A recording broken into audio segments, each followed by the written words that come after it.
You are listening to the Julie Parker Practice Success Podcast, where you discover management insights and strategies for your successful dental practice. There are also interviews with key people in the industry who have advice and services to help you and your team achieve great success. Welcome to this episode of the Julie Parker Practice Success Podcast. And today we are meeting one of my new buddies, Nicholas Dogulin from Dental Rank, who I was put in contact with, and I am thrilled that I was, because I've already had a meeting with him and he's a pretty dynamic guy in the dental marketing world. You are the sole director, founder of Dental Rank, Nicholas, and also the head troublemaker here. Welcome. Yes. Thank you so much for having me on the show. Yeah, it's great to meet you. Shows what an introduction can do. I think you and I spoke for ages beforehand, and then it's great that we could line up this podcast. Yeah, and we're going to be working together in the future too. So I'm going to be employing your services, which I'm super excited about as well. No problem. So, Nicholas, for starters, you were in Sydney, Australia. Mm-hmm. You manage the marketing for practices within Australia? Yes. Yep. So we solely focus on practices within Australia.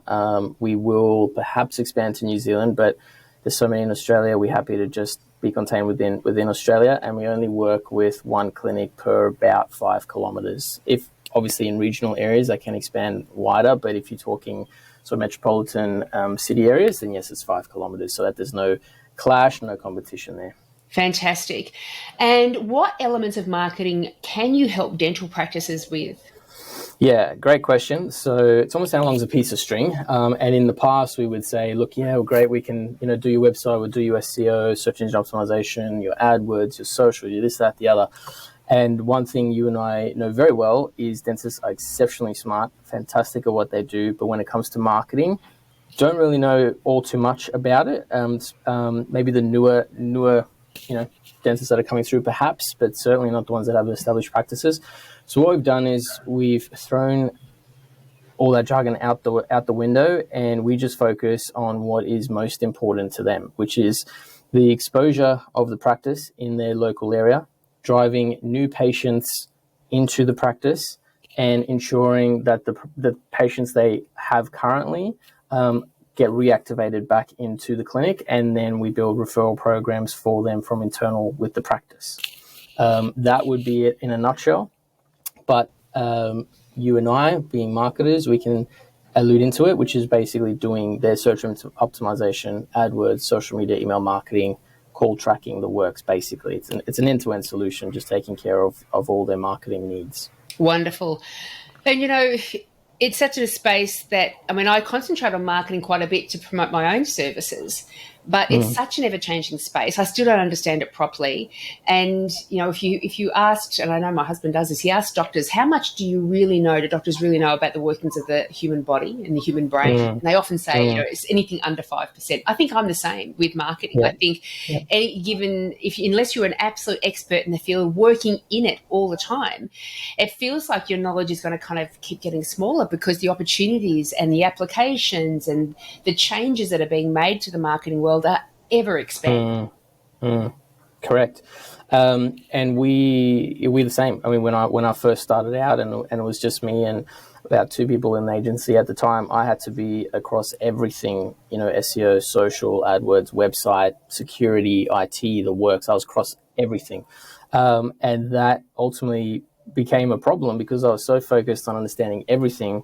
I kind of knew nothing when it came to strategy. So what I then decided to do was hire experts in those areas within the agency, and what we've implemented within the agency is sort of like an internal education space. So when we meet weekly as a team, the head of each department will teach us something about their department. That's what we've implemented. So when a client speaks to us and asks for what's the latest thing when it comes to whatever it might be, we have that answer either with our internal knowledge base, or I can very easily just, send a Slack message to my head of that department or someone in the team and say, hey, what's the answer to this? So I really focus myself on understanding the dental marketing realm, the strategies that are working, what others are doing within within the industry, what's new coming out in tech or AI or anything like that that's going to affect the dental industry and marketing in general and patient personas and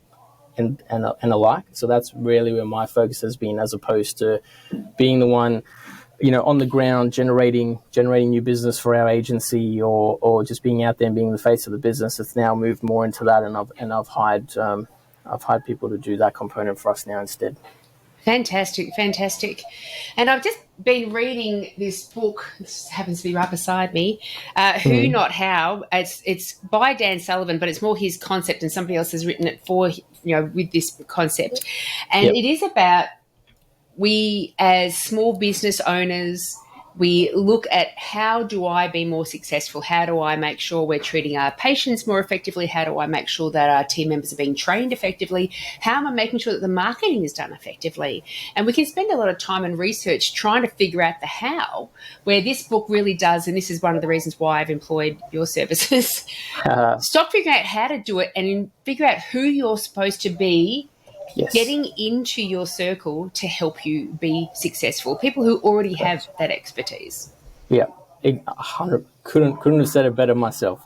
So yeah, hiring the right people is so important. And I was telling you before, we went through quite a big change over the last year, making sure that the people that we have in the business are people that are experts, at what they do, and they're now, a part of the woodwork here at Dental Rank, which was. It was a long process, but I had this. I make sure that everybody in the business has a number. Everyone should have a number, everything they lead towards. As an agency, the number is 2, which is, I personally have to have 2 hours in a week where I'm fully uninterrupted, and all I do is think. Because when I think, then the business moves in the right trajectory. When I'm not, and I'm in the weeds and I'm doing the work and I'm having to do things, the business either plateaus or has a downwards trajectory. And by doing so, when I have those 2 hours, one of the questions that I'm always asking myself is, if one of our clients had to be approached on the street by another agency in our area of expertise, and they said, hey, why don't you leave Dental Rank and come work with us? What do we within Dental Rank, and what do I have to do myself for that customer to say, absolutely no way, I'm sticking with Dental Rank, and they're the only ones who want to work with? Oh, and I that love comes it. down, and that comes down to their experience with us. Yeah. What we can do for them from a marketing perspective, and are we at the forefront of everything, and clients come to us for our expertise, as opposed to saying, hey, have you guys heard of this, or have you thought of this, and us say, oh no, we've never heard of that. We can't do that. Yeah. So that's why the last year is kind of plateaued in a sense, because I've invested more of my time and the team's time in being able to successfully answer that question, as opposed to just what most agencies do, and they just go on a crazy growth component, and then clients fall off at the end, and it's an ever evolving circle really when it comes to agency life. Gosh, what a fantastic question to ask. That is really super powerful. And of course, this is what is facing dental practices all over. There is competition everywhere. And it is difficult to find how we're going to do things differently. And right at this moment, yesterday and this morning before we jumped on, I've been creating a presentation for a client, and it's all around how to inspire your existing team members to deliver a higher level of customer service. And so I'm getting into all, what is customer service, etc. And what I've kind of come to is that there is unacceptable customer service. We know what that's like, and an unacceptable service that you're providing to your clients as a marketer and as dental practices, an unacceptable service that we're supplying to them. We can identify that pretty easily. We can also identify what's really just basic, like you're just getting the bare bones of the dental services, no real compassion on top of that from the team members. There's no terrific customer service on top of that. And then you've got your expected customer service. And I think that's where most of us reside. We aim for expected. We think we're aiming high, but we're actually delivering, in essence, what's expected. Correct. But then it's all about shifting up that step and be unanticipated, delivering unanticipated service. And so people do walk away going, wow, that was good. I'm pretty delighted now. I'm not just happy, I'm not just satisfied. This is resonating with me. This is stronger than for me now. And that question that you asked yourself, that's the reason why people stick with you. That's the reason why people would say, no way am I leaving dental rank. No way am I leaving my dental practice, because they've got me in unanticipated service. Yeah, we obviously I won't mention names on the podcast, but we have a dental client of ours, one of my favorite. They all are, but this gentleman certainly is he's in Melbourne, and before he signed up with us, he'd been through a number of agencies, and he said, "Yeah, look, I've heard it all before. You guys are there from a service level. You do all this. I get it. I understand. It's just a sales speak." I'm like, no, it's not. It's not a sales speak. Yeah, at my agency, like we live it, we breathe it. And case in point was during the lockdowns. Obviously, it was exceptionally bad in Melbourne. He's a stickler for the rules, as you should be.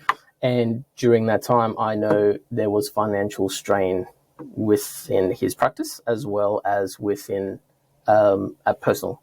So what we said to him I won't mention the name, obviously, but I said, listen, what we're going to do is you're not paying us for 3 months. We're doing all the service, you're not paying us for 3 months. And when that alleviates, you're paying us half until such time we can regain the patient numbers that you had and beyond, and even then we'll talk about it. He didn't, and broke down into tears because he said, I know you said that when we first started, but I'd never thought that you would actually commit to that. Yeah. Now I know he's going to be not only a client of ours, hopefully until he ever sells a practice or alike, but I actually now consider him a personal friend.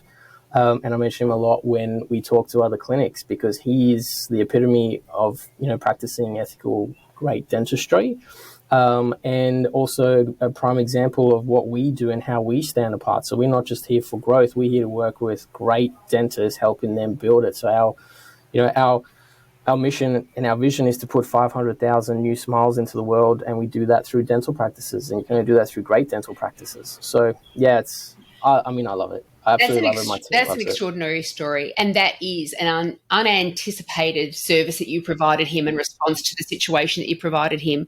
And so many of us do. We say, "Oh, we love our patients or our clients. We put them first," or we love our team members. We put them first. But when push came to shove, which it did during all of these lockdowns, and we were making very difficult decisions, and many of us fell short on those decisions upon reflection. We wish we had done things a little bit more differently, but what we were supposed to do, when we were all in that space.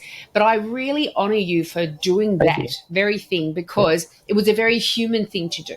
And it was a recognition that, because that would have come at a cost to you as well. There's no question. You still had team members to pay. You still had all your expenses, your rent, your everything as well.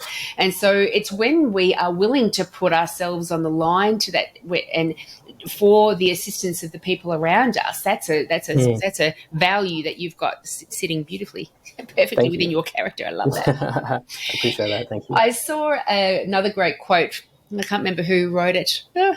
If I thought hard enough, I'd remember. But was it Jay Abrahams? No. Oh, who knows? Doesn't matter. That many of us fall in love with our product or our service, and we think it's so beautiful. We just have to tell everyone all about it and the benefits and the features of it, and everyone's going to jump on board with how much we love it as well, and they're going to love it as well.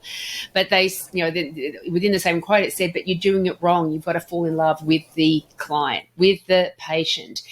And when you have got a practice in front of you that's wanting your services, and they're very clear about the kind of patient relationship that they want to develop, the patient experience that they want to deliver, their vision, this is where we want to be, and to really niche it down for us to be able to achieve our vision, this is our ideal niche down patient. We're going to see all the patients in the world, but the ones that all of our marketing messaging is going to be aiming towards is the type, for example, it's going to be a patient that comes every 6 months for their regular checkups and cleans, that they are going to take our advice on treatments that we recommend to them, etc. They're going to turn up to their appointment times on time, all the things. How much easier does that make your world? So much easier. And there's a lot of clinics out there that aren't that granular and don't know those answers, and they just say, look, whoever needs us, we'll be there. And so a lot of the time, even pre-sales, previously it was pre-sales, now will be post, we would do a discovery session, 2 hours, sometimes longer, where we uncover everything about the clinic, who you are, what you stand for, who you're targeting, what the goals are. And sometimes it's exceptionally eye-opening for a lot of clinics that they don't know those answers. So we help extract that, even to the point where we say, look, we've done all this work with you. We've realized we can help you. They realize then they don't actually have the resources or the budget to do so. So we just give that to them, on the house really, and just say, look, you need this, go sort that out. We just want you to be a great practice. But it is really reassuring when we then do meet the clinic. We say, yep, Nick, stop there. We've done all that work. Here's our patient avatars. Here's our goals. Here's what we want to achieve. This is what we want to say on social media. This is what we're capable of. And we then just become sort of that quote unquote execution partner. It's on either side. And to be honest, we could whenever we conduct those sessions, we do it so often and so much that whole session could be on mute, and I'll be able to write down exactly what it is. That's just what happens when you become so granular, I suppose, in what you do. Yeah. And they should be the same with that patient. They should know exactly what their attitude is when they walk in, what they're going to do, potentially what they're going to say, what their experience is going to be like, how you send them a request for, a review, when you send them a request for, the referral, things like that. There's down to a fine art, really. So we help with all of that. Yeah. And I think there's an old mindset which many can be forgiven to still being in. I mean, I'm a little bit older, so I'm over 50, so I'm a little bit older. But don't look a day over 30. Well said. Of marketing. That's putting an ad out once and having someone respond. And I'll get more success if I put the ad out more so, more frequently or more often, and get stronger results. But marketing is so different to that. I mean, I suppose that's the difference between marketing and advertising. Advertising is saying to the world, this is what we offer. But marketing is it establishing relationships and developing a bit of a reputation, a sense of who you are and what you do. So whenever that person's in this mind space where I need to change dentist or find a dentist, I know who to go to now. Yep. Yeah, I mean, it starts first with the branding, then you're marketing that branding, then you're advertising that marketing, which is the branding, right? So it's kind of like that 3-tier approach. It's like no one's going to buy from you if they don't know from you. If they don't know who you are.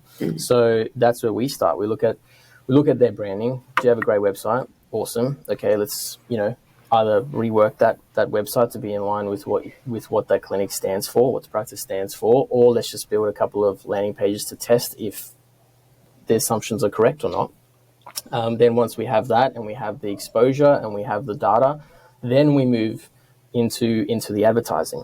So previously we had all of these services as individual pricing items, which could, can get quite expensive. So unlike what most have done post-pandemic and what most are told to do during business, which is increase your pricing to add value, we actually did the complete opposite, which is we severely reduced our pricing to make it one price, just one price, one package price, and get everything that we do, whether you do it or not, it's that price. And, you never have to ask us if we can do something because we just do it. And we do it over, and then we know it's a 12-month plan. And obviously if things don't work out in that time, we're not the guys that'll hold you to a contract, but we just know that we have that strategy. So we can invest, the first quarter in purely branding data acquisitions, just data. Probably will get a couple of patients trickle through, but it's just data. And then the preceding 3 months after that is what are we doing with that data? How do we optimize that data? And then not the next quarter, but the next 2 quarters, which is a 6-month period, we are highly enhancing that data to drive more of the perfect patient into the practice. And then we know the following 12 months after that might be other areas, or it's just enhancing even further what we're doing, and might even then at that point be rebuilding the website. And if a client does sign up with us for 24 months, then we rebuild the website as part of just the regular monthly fee. So which is crazy. Most people charge 10K for it. We used to. Now it's all part of it. So we were told in the past, oh, it's so expensive. We're like, yeah, but we do good work. Whereas now it's completely shifted on its head, and we say we don't care about that. We just want to We just want to help. This is how we do it through data. So we're a data company. A lot of people out there will say, oh yeah, we've got heaps of hits to the website, which in marketing sense, I don't know if you've heard it, but hits is actually an acronym for how idiots track success. So it's like, oh, we've got heaps of hits. That's awesome. We don't do that. There's only one question that we ask now when we have our monthly review meetings with clients, which is, how many new patients did you get this month? Nice. That's it. Nice. They might give us a total number, and we say, okay, from that, through our call tracking and analysis, we listen to every single phone call. We track it all the way back down to the keywords with the branding, the campaign, everything. We say, right, you had this number, we had this number, this many came from these channels, so we're going to enhance that channel next month. Not so many came through this channel, so we'll downgrade, the execution next month on this, still keep it active, but this is where we're going to enhance it. We know when we started with you, we asked you what your 1 year with us would look like if you track that as a success. This is how far or close we are to achieving that. As a result, this is what we said is going to happen in 3 years. So we kind of put it in their mindset that they're going to be working with us for at least 3 years to achieve those goals. But then there's also, they're not hyper analyzing the month. We never say hyper analyze a month in marketing. At minimum, it's a quarter. Ideally, it's a 12-month. But that way you can see it tracking along the way. And if patient numbers are down, what happened to the calls? Okay, if the calls are up, but patient numbers are down, what were the channels that those calls came from? What were the messages on those channels? What's the retargeting campaign look like? How many, SMSs were sent out that month? What was the conversion rate in terms of opens to click-throughs to then appointment booking or form fill? So you hyper-analyze the data. You can sit here for hours just going into the intricacies of it, but I think the proof is in the data, really. So data doesn't lie. Yeah, and you're really, helping within the dental space now. In the past, if you wanted to go into the data of your own practice, and so treatment plan acceptance rates, are we losing people out the back door not realising it? You'd have to go in there and spend a lot of time and truly understand not just the reports, but where the reports gather the information from to be able to analyse all of that. Nowadays, there are dashboards, things like Jeev Analytics and Dental for Windows have Dental BI, Business Intelligence, and I'm sure there's others out there on the market as well, that they really drag all the information from your dental software and provide you with, in a snapshot, a very clear picture of, for example, with incorporating the marketing side of things, patients that have come through Dental Rank, how effectively they've been implemented into the practice, whether they've had treatment plans explained to them, whether they've had treatment plan acceptance rates for that, whether they've held into the practice or whether we're going to lose them in a couple of years' time. And you can get all of this information in a snapshot now.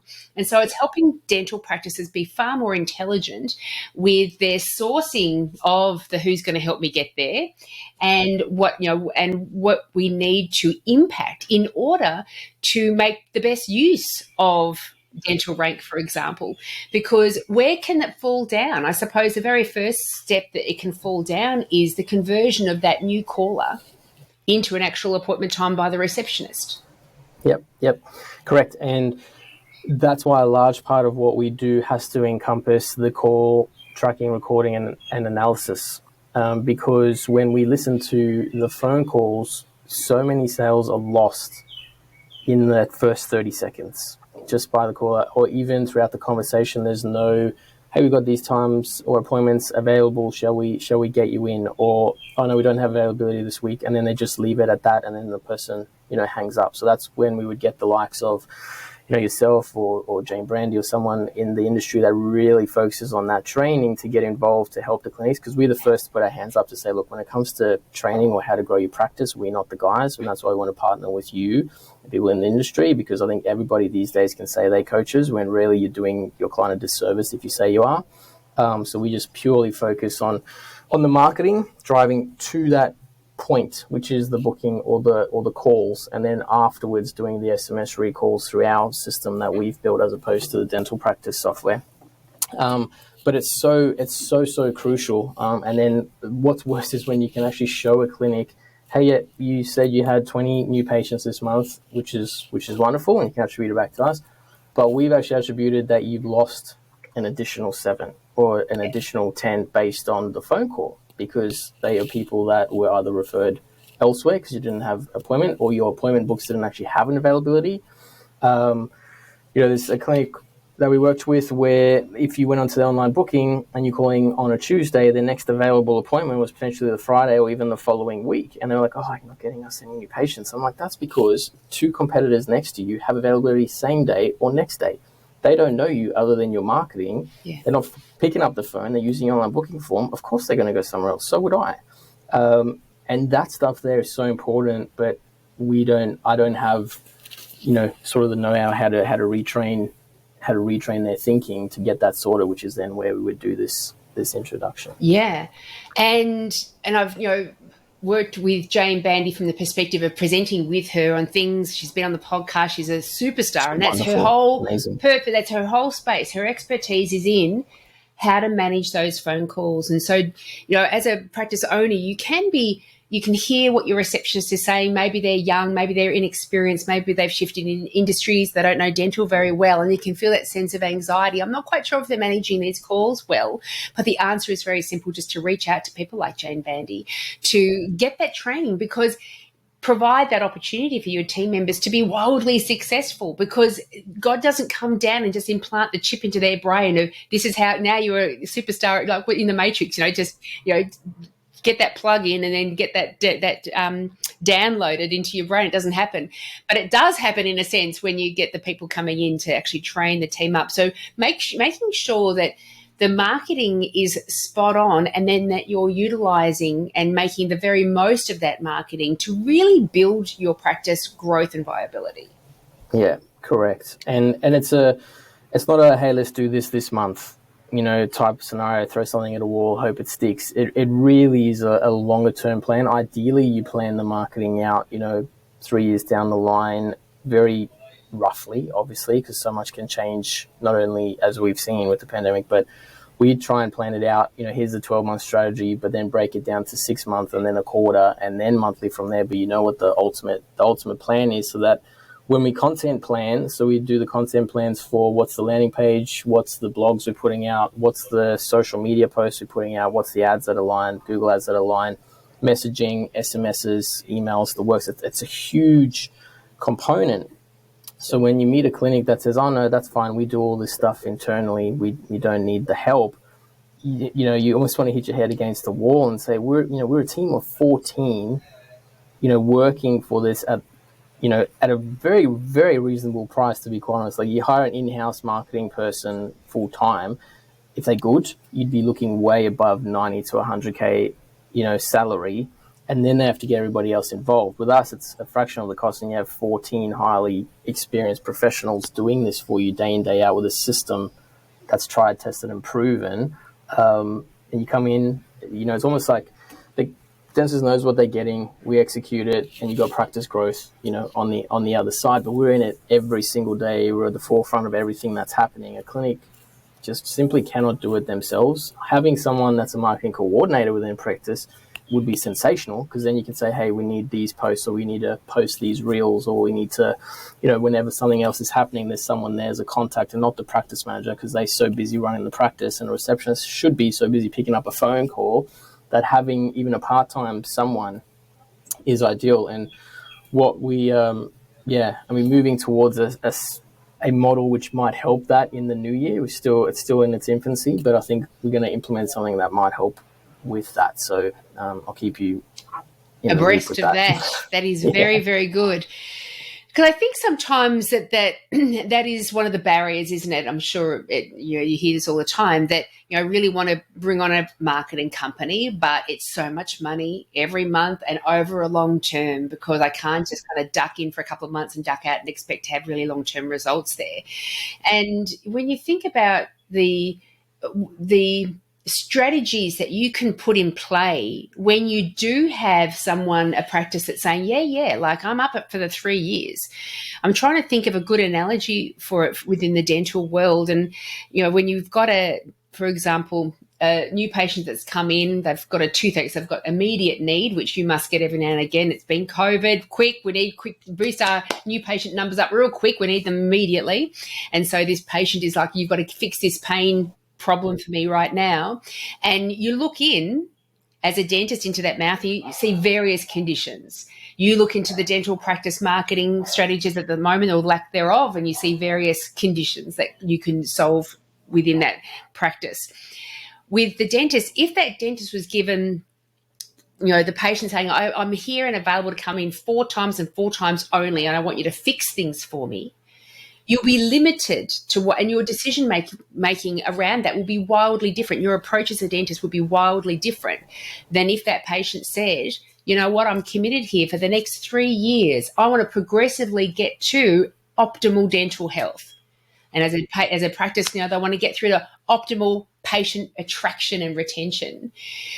Again, the approach is wildly different and the success is going to be enormous, and it's building on success after success after success, expanding your impact.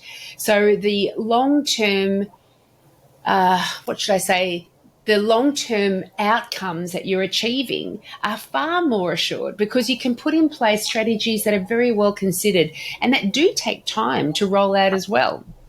Yep.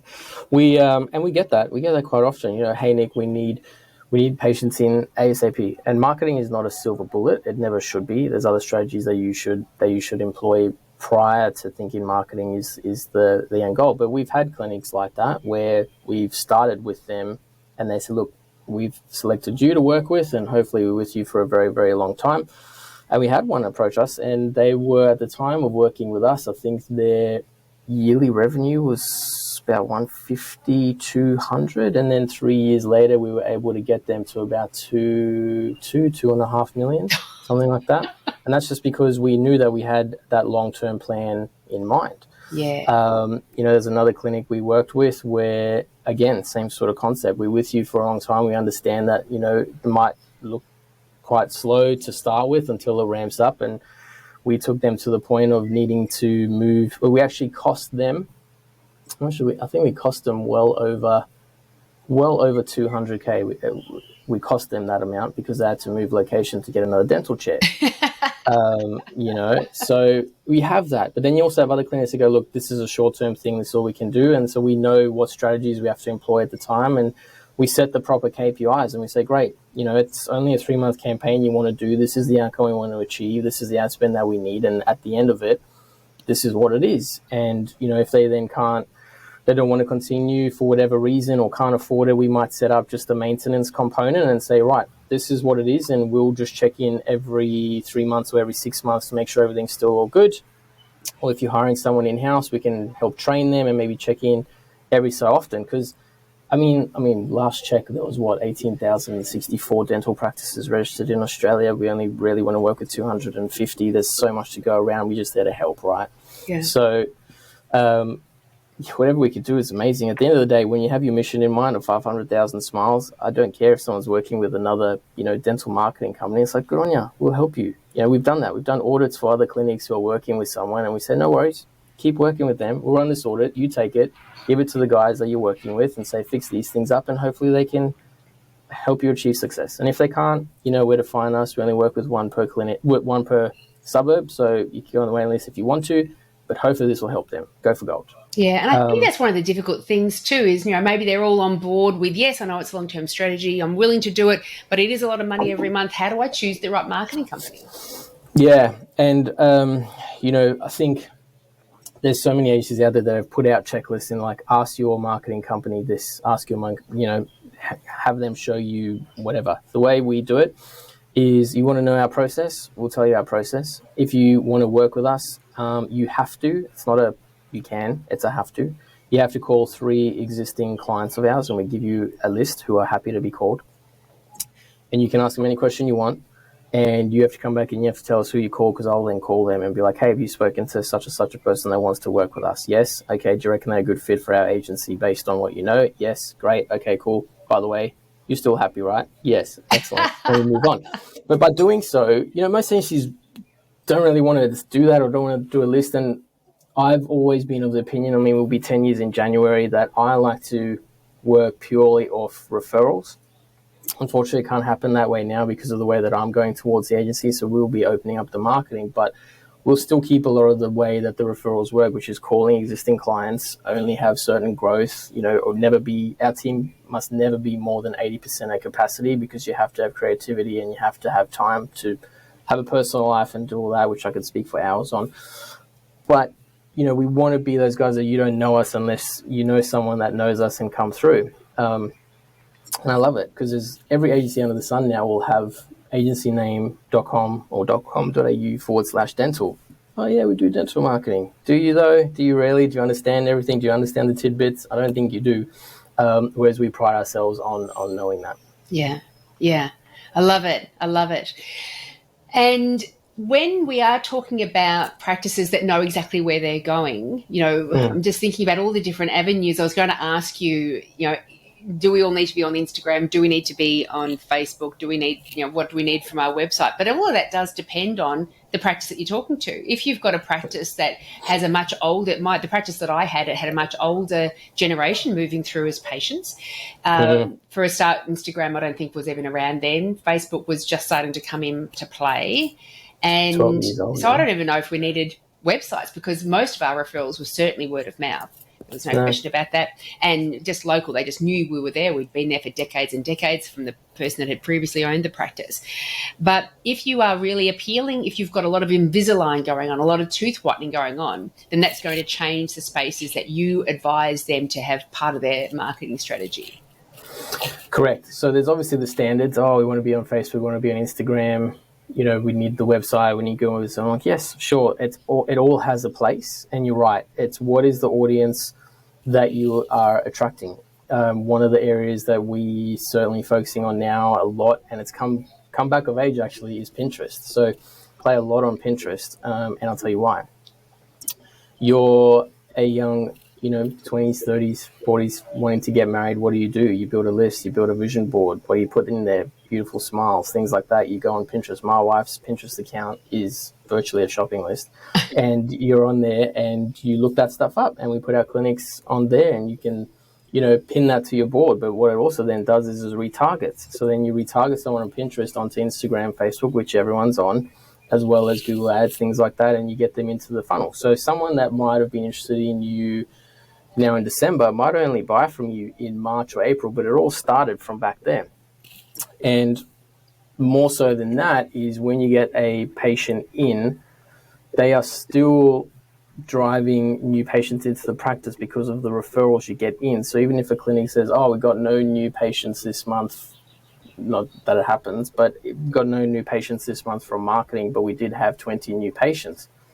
Question you then ask, you say, okay, wonderful. Have a look at where those patients that referred them came from. Was it marketing or was it internal? Oh, no, it was marketing, or someone marketing. It's like, great, well, you never would have had them if you never did marketing before. So the person that you're talking to now is only going to start coming into the practice in a few months' time and then start referring after that. So it is a huge cycle. And when someone says, look, we don't want to spend money on marketing, you always go back to, well, trying to stop paying for marketing to save money is like smashing a watch with a hammer hoping to save time. It just doesn't happen. You always need to be marketing, just like you always need to be selling. It's just one of those things. Sure, it's a dial. You turn it up and down, but there should always be a certain level. Facebook conversions aren't what they were, but you still need to be on Facebook because people on Facebook. Instagram aren't what they were. Pinterest isn't them. It's really the Google profiles now, and there's so much AI that's coming into it. And in America, and I'm refreshing every day to see when it's coming in Australia, is LSAs, which is local service ads, and that's going to change the entire game, the entire landscape of what Google is. And I could send you some stuff on it because I was on a podcast not too long ago in a very different industry, funny enough, but I just like giving value. All about local service ads, and that eliminates ad spend. You only pay for people showing up through Google. It's very interesting. Wow. Gosh. So have a look at LSAs. There's also a lot of AI like ChatGPT, which is, the way you create content, the way you do all of this. So I think the agencies of the past, which is like, we can do your ads, we can do this, is out the window. And it's more like, what does the clinic need? What does your marketing need to have a practice of longevity in that space? And that's where my mind's now going, and has been for the last 6 months, and definitely is in 23. And really me sitting down with practice owners, even all clinic, and saying, hey, let's, marketing aside, let's have a look at your strategy for the clinic, for the long term. So it's very, very different. We've become more of a partner than a service provider, and that's what I like. Wonderful. It does seem like that. And if a practice was going to adopt your services, what does that experience look like? Do they need to set up a time with you every month to go through everything? How much understanding do they need? Can it be allocated to a practice manager or another team member?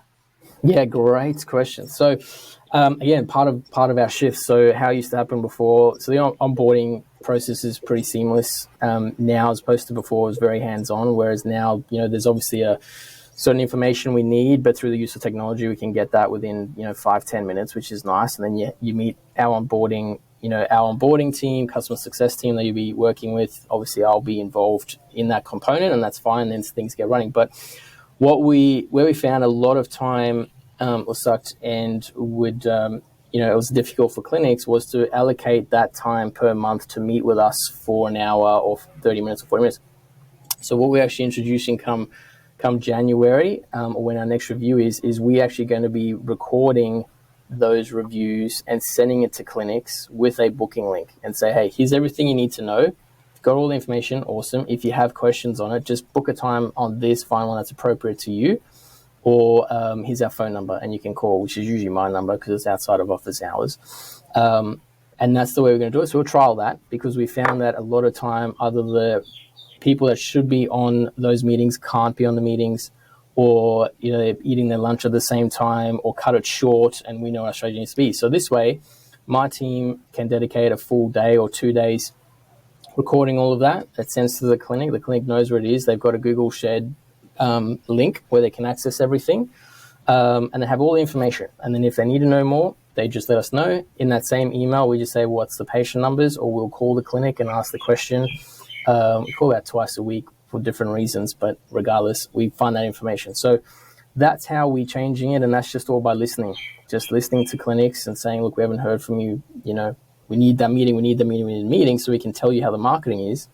This way, we'll just send it, and they can watch it whenever and book in and let us know, and then we do our check-ins anyway. So fantastic, long-winded, but that's the answer. Fantastic, but that's tremendous. I can't even, because, gosh, when we're engaged with each other in a conversation, we're only remembering 50% of the message. And I say this to dental teams because I say, imagine a patient who's now got a level of anxiety as well over, oh, I hate being at the dentist, or, gosh, how much is this stuff going to cost me? When they've got that added level of anxiety of any kind, of discomfort, how far down does that message go? But when you guys are online with the practice manager or the owner and recognise that only 50% of the stuff's actually getting in, then how are you supposed to relay that information to other important people in the organisation? There's that, and there's also, I've sensed on a few of the meeting a level of uncomfortableness and vulnerability and embarrassment to ask questions they want to ask but don't feel they can, because they don't have the answers or they don't have the time to invest in that. So instead, by doing it this way, it allows the clinician to ask those questions in a comforting environment. So, they have the recording, they can watch it anytime. It also speaks to one of our core values, which is transparency, and another, which is accountability. So we show them everything. So, we usually say, look, when we send you the recording, watch it on 1.8 speed, because it just goes through everything you need. We'll give you the important stuff within the first 3 minutes, which is, this is the results we saw, this is what we drove, this is your call analysis, everything. Now we'll go into the marketing. So if a client only wants to watch 3 minutes and get the answers, they watch the 3 minutes. Yeah. There's also the shared drive link, which has reports monthly, quarterly, yearly, since you've worked with us, and it's always there, always available. You also have on the dashboard you can view, and obviously there's the dashboard where they go in and they get all the information and call tracking and messaging. It's all integrated in one dashboard. So it's basically just giving them the keys to the castle. We lay out the red carpet, you go for gold, and if you need us, you just do that, and we're there. So it's trying That to make is it simple. glorious. And let me ask you, of the clients that do commit to, it's probably the same with people who commit to a shorter period of time, but let's just say 1 to 3 years. What percentage of those clients that have worked with you have made their money back plus some? Wow, that's a great question.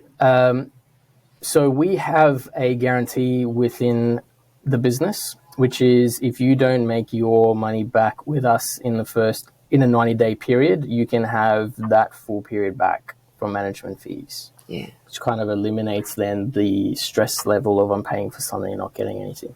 Yeah. Further to that, as I said, it's not a lock-in contract. I hate and avoid lock-in contracts. The only reason we have a contract is because my lawyer and accountant tell me I need one. So, kind of need one.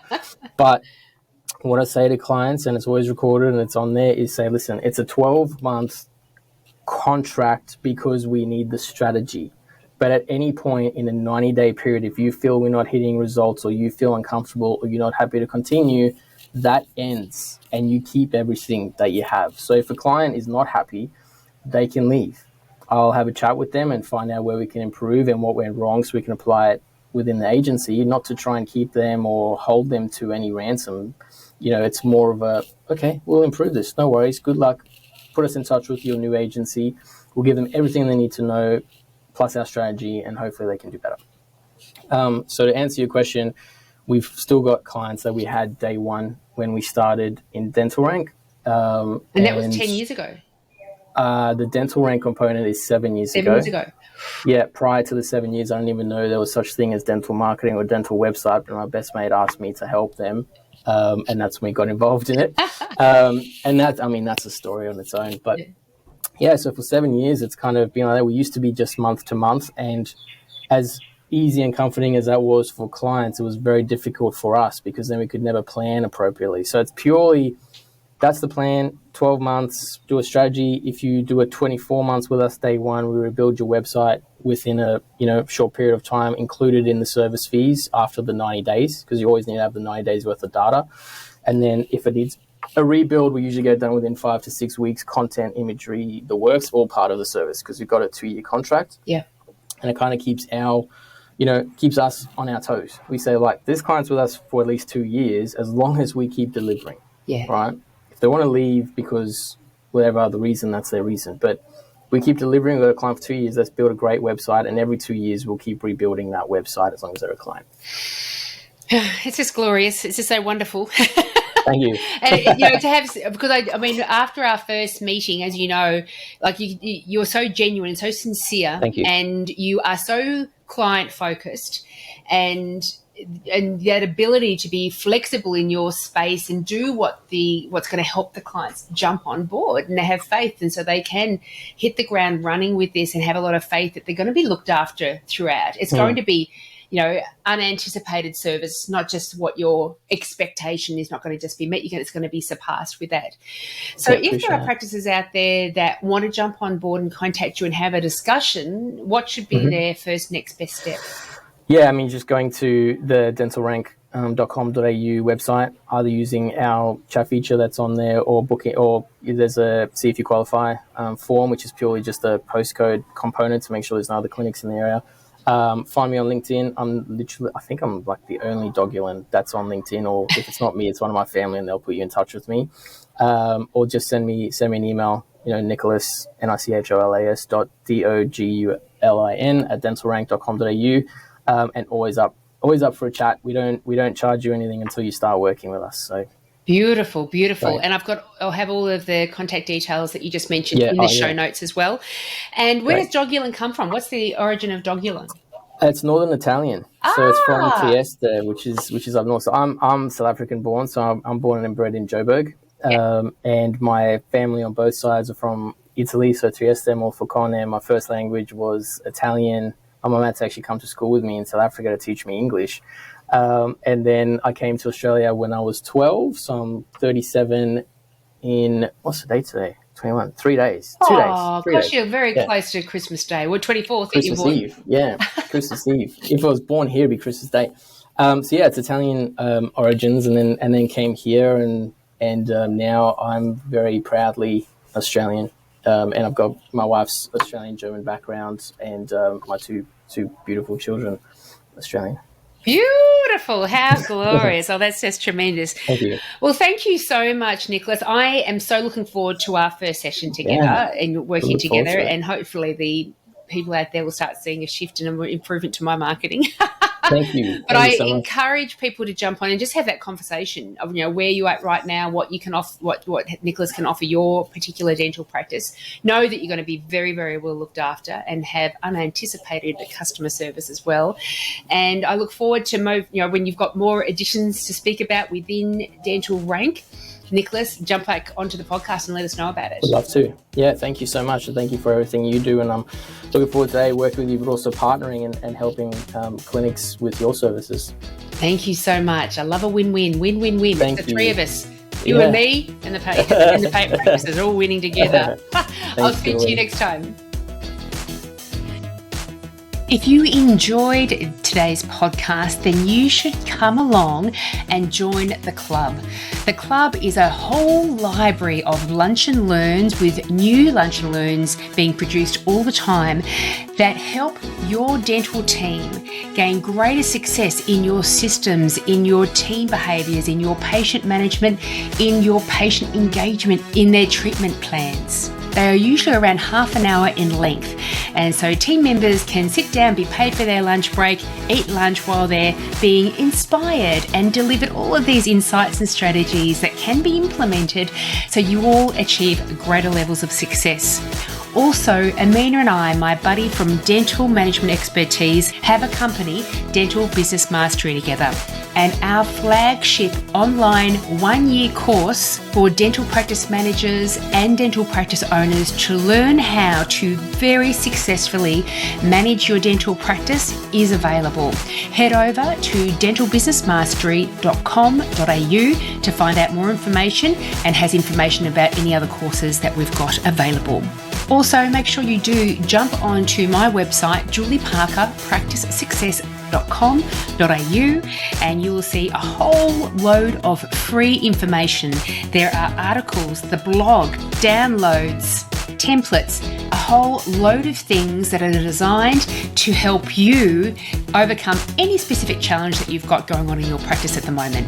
If you have any suggestions of topics or guests that I can have on the podcast, please let me know. Thanks for listening.